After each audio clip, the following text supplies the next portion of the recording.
শুভ দুপুর বন্ধুরা, রোজের মতন আমি আজকেও চলে এসেছি আমার সোমবারের লাঞ্চ মেনু নিয়ে।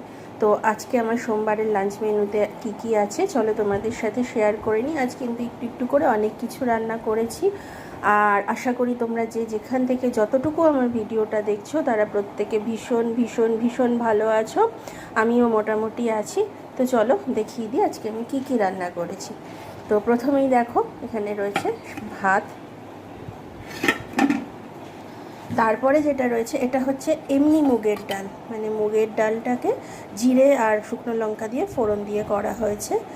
কারণটা হচ্ছে আমাদের আজকে মাথা দিয়ে মুগের ডাল করা হয়েছে। এই যে এটা হচ্ছে মাছের মাথা দিয়ে মুগ ডাল করা হয়েছে। এই দেখো, মাছের মাথা দিয়ে যেহেতু মুগ ডাল করা হয়েছে, তো আমার ছেলে মাছের মাথা দিয়ে ডাল খায় না, তো সেই কারণে ওর জন্য শুধু ডাল করা হয়েছে। আর ডালের সঙ্গেই রয়েছে পটল ভাজা, গোটা গোটা করে পটল ভেজেছি। আর সবার প্রথমে যেটা দেখাতে আমি ভুলে গেছি সেটা হচ্ছে সবার প্রথমে রয়েছে পাট শাক ভাজা। এটা কিন্তু পাট শাক ভাজা করা হয়েছে, দেখো এটা পাট শাক ভাজা। আর এখানে রয়েছে কুমড়োর তরকারি মাছের মাথা দিয়ে, এটাতেও মাছের মাথা দেওয়া হয়েছে কুমড়োর তরকারি।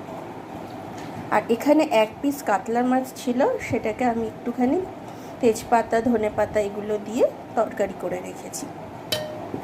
আর এখানে হচ্ছে সয়াবিনের তরকারি ছেলের জন্য। তো এই হচ্ছে আজকে আমার নর্মাল সাধারণ আর সিম্পল লাঞ্চ মেনু। আশা করি তোমাদের লাঞ্চ মেনুটা ভালো লাগলে একটা লাইক কমেন্ট শেয়ার আর প্লিজ সাবস্ক্রাইব করে দিও। আর তোমরা যে যতটুকু আমাকে দেখছো, লাইক করছো বা সাবস্ক্রাইব করেছো, তাদের আমার তরফ থেকে অসংখ্য অসংখ্য অসংখ্য ধন্যবাদ। তোমরা প্রত্যেকে ভীষণ ভালো থেকো। আবার দেখা হচ্ছে নেক্সট ভিডিও নিয়ে। ততক্ষণের জন্য টাটা।